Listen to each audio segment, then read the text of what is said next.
The first day of spring was announced just a few days ago, and everybody was all excited. They're down in the Twin Cities in southern Minnesota. They're having spring specials and boat shows and garden shows and all kinds of crap. Up here, we actually got a foot of snow. Yeah, that was my spring gift from Mother Nature. I got a foot of snow. We had a blizzard. It was literally a blizzard. It was labeled blizzard. And we got about a foot of snow, and that's good.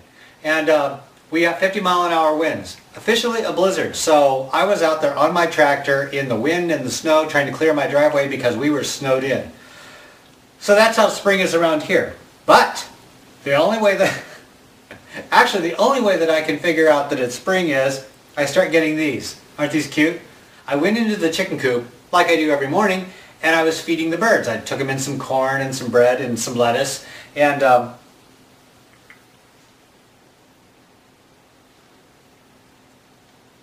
make a decision. Which do you want? Anyway, I was going to tell you. I go out to the chicken coop, and I take Rascal out there. He's sniffing around, and I'm feeding the birds. And all of a sudden, I hear this weird sound come out of the corner where I have this piece of wood laying up against the side, and that's where the chickens lay their eggs. Rascal comes running out of there like he just saw a ghost, and he's screaming, and he goes running behind me, and he's looking through my feet. And this chicken comes out, and she has her wings out, and she's all stooped down to the ground, and she's strutting around, and she's making this weird sound, and she's running after him. And I apparently am in the way. So he's running around me, she's running around me, trying to get at him. Apparently he sniffed her butt while she was laying an egg, and she didn't quite like that, so she decided to kill him. She wasn't going to just beat his ass, she was going to kill my dog. So I had to chase the chicken away. I took her egg. I know, I'm so mean. I took her baby, and I rescued my little dog, the fearless chicken hunter, and got him out of the chicken coop. So I got eggs for the spring. So this is kind of nice. A nice thing about spring, I'm yelling at you. I can just see that I'm talking too loud. So anyway, yeah, it is a really cool thing. In the spring, I start getting eggs, and it makes me feel a little bit more like spring, even though there's snow out on the ground. Tomorrow, I think I might get another one, and that'll be a 3-egg omelet just for me, and it's going to be a really good day. Candy break. People have asked me why I don't take the camera outside and show either the garden or the birds in the wintertime. It's very simple.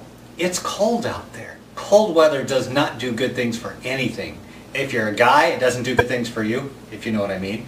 It freezes eggs solid, and then they're worthless. So a frozen egg, eggs don't do well in the cold. They freeze as soon as the chicken lays them. If you don't get them in time, frozen eggs. Doesn't do very good for my garden, of course. Cold weather plus garden equals no garden.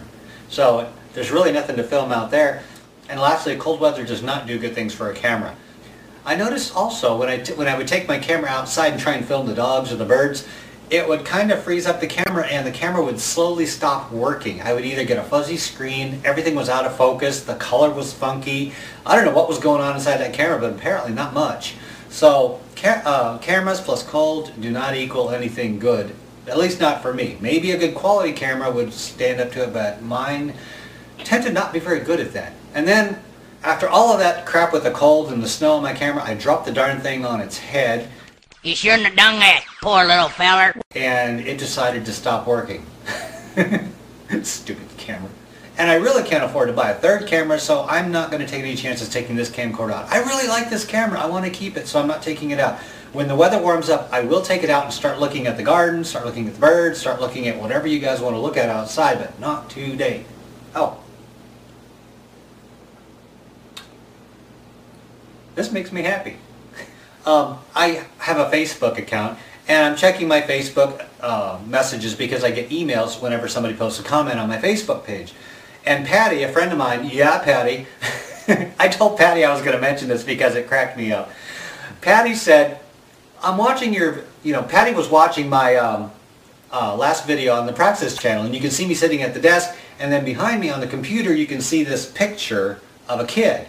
And she said, who is that kid? And I was wondering if anybody would notice. That's actually me when I was 12, because my mom sent me some pictures that I didn't have, and I scanned them onto my computer, and I was working with that right before I did the video, and I forgot to take it off the computer. So anyway, I'm arranging these pictures, and I forgot about it, and she said, who is that? Eddie Munster? You guys know who Eddie Munster is, right? He's that little creepy looking kid that was on a show back in the 60s called The Munsters. And yeah, Eddie Munster. he sneaks up. He'll just like gradually move up to the candy, then he'll just like lean over when I'm not looking. That is a sneaky dog. He looks really innocent and sweet, but he's not. Okay. But anyway, she said, it looks like Eddie Munster. And I thought, I look like Eddie Munster? Oh my God, that's like, that's creepy. And so I told her, I said, oh no, I look like Eddie Munster. And she felt really bad. I was just kidding with her. Patty, I was kidding with you. I'm a kidder. And so I looked it up. I found a picture of Eddie Munster and I thought, I don't look like Eddie Munster. He's got like that weird hair and he's got fangs or something going on and he was wearing that weird suit. I don't look nothing like that. And but what I did was I took my picture and put it on a website that tells you who you look like. And they have like 1,000 or so pictures of celebrities and I thought, ooh, I wonder who I used to look like when I was a kid. According to the website, I look like Benjamin McKinsie. And I didn't know who Benjamin McKinsie was, and so I looked him up and I thought, maybe. I mean, I'm 12 years old and he's like, I don't know, 20. And so it's hard to compare him, you know, a 12-year-old, 20-year-old. And I thought, well, I guess I could see a little bit of semblance, but not really much because I was born way before. I really didn't see a whole lot of similarities, but maybe just a little bit. And then it also came up with Emile Hirsch. And I thought, ew, that hair is just creepy, but look at the face. That face actually looked like mine. And I thought, wow, I actually look like whoever that is. And I don't know who he is, and I didn't want to look him up because I don't want to know what he does. He's creeping me out.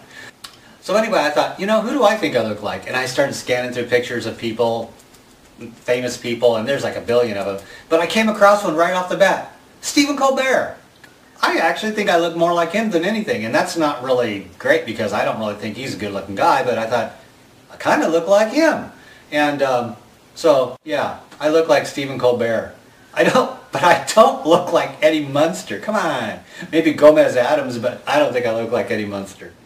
Hey, thanks for tuning into the Voodoo Garden channel. I had a really great time. And if you aren't subscribed to my Praxis channel, please check it out. I have some gardening tips on there and I do how-tos and stuff like that. It's a really fun channel. And if you're not subscribed here, maybe take a second and go click and click.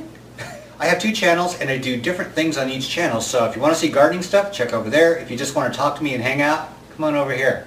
And hey, I got a question. What is your favorite sweet? And I don't mean just candy, okay? It could be fruit, it could be homemade stuff like cookies, cakes, any kind of homemade thing, store-bought thing, candy. What is it, okay? I'm going to tell you what mine is. This is close. This is very close, but it's not. My favorite, all-time favorite candy is Tootsie Rolls. I don't know why. I love Tootsie Rolls, and I've loved them ever since I was a kid. When I go trick-or-treating when I was a kid, I didn't care what I'd get. I get caramel apples, I get popcorn balls, I get a rock, I get all kinds of good stuff, candy bars. I would trade everything for Tootsie Rolls from friends and family and stuff because I don't know why. I always like Tootsie Rolls, and I still do. I have a whole bag of them in the cupboard.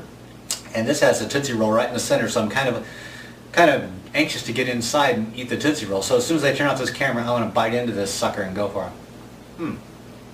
So anyway, what's your favorite candy? Tell me. Come on, tell me. You got a minute. You watched the whole video. Tell me what your favorite sweet is. Favorite candy is Tootsie Roll. Favorite fruit is a peach. Favorite homemade sweet? I really don't know because there's so many of them. I'll have to think about that. Anyway, give me a comment and let me know what your guys' favorite sweet is, okay? Believe it or not, I read all the comments and I really do want to know. Hey, thanks for tuning into the Voodoo Garden channel. I'm glad you guys had a few minutes to spend with me. I really do appreciate it. Talk to you later.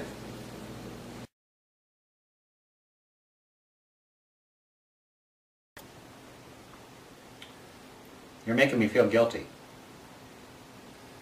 You don't like candy.